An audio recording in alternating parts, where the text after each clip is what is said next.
السلام عليكم ورحمة الله وبركاته. وحشتوني جدا يا بنات، عاملين ايه؟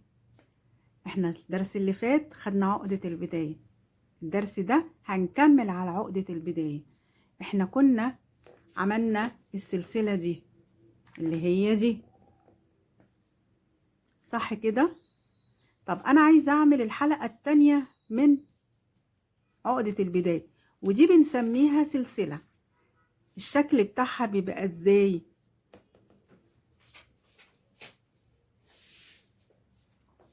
اهو، يعني احنا لو بصينا لدي، دي اول العقدة بتاعتنا، وعشان ارتفع بقى بعدد سلاسل يبقى هيبدي الشكل ده. الشكل ده هو ايه؟ بيجيلك في الباترون الشكل الرمزي ده او ده، يا اما بالطول كده يا اما بالعرض كده. ده رمز الكروشيه، خلاص، ده رمز السلسلة. هنقول بقى ايه هي السلسلة دي؟ يعني ايه سلسلة؟ يعني ايه سلسلة؟ هي بتديكي كذا شكل اهي، بس احنا هنقولها الاول يعني ايه سلسلة. السلسلة دي هي اول الطريق اللي هتمشيه، او هنقول هو زي العمود الفقري اللي في ظهرك. مش في عمود فقري في ظهرك كده؟ لو ما فيش العمود ده ما تعرفيش تمشي، جسمك ما يبقاش متوازن. هو نفس الشيء، نفس الشيء لايه؟ للسلسلة. السلسلة ديت هي بتبني عليها قطعة الكروشيه اللي انت هتعمليها، من غيرها ما تعرفيش تعملي كروشيه خالص. طيب بصوا هنا، دي عقدة البداية اللي احنا عملناها، وبعد كده بنخش نعمل ايه؟ ارتفاع الحلقة. الخطوة الأولى اللي هي عقدة البداية، ودي الخطوة التانية اللي هنبني بيها أول عقدة البداية، أول سلسلة هنعملها.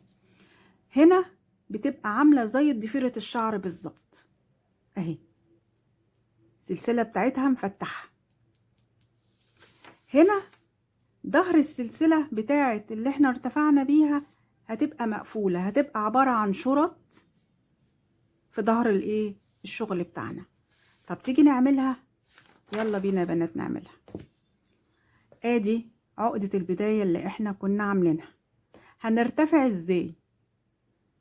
بصوا، هندخل الابرة اهي واسعة اهي، لا ضيقة ولا مشدودة ولا سايبة قوي، خلاص.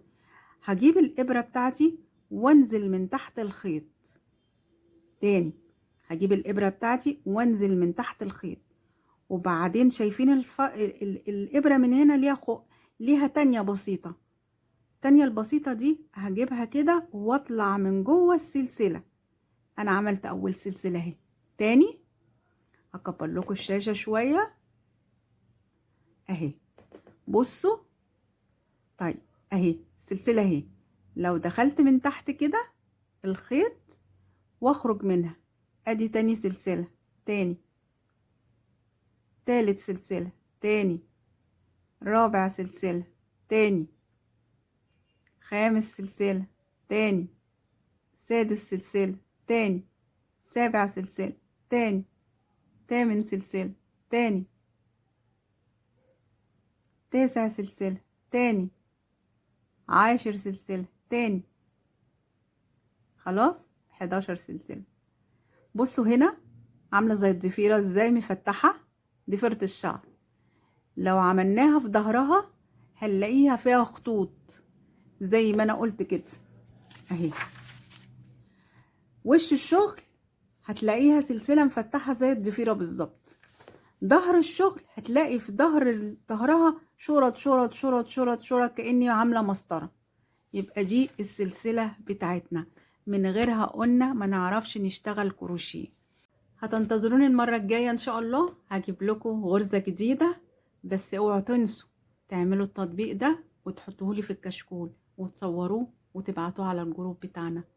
باي باي.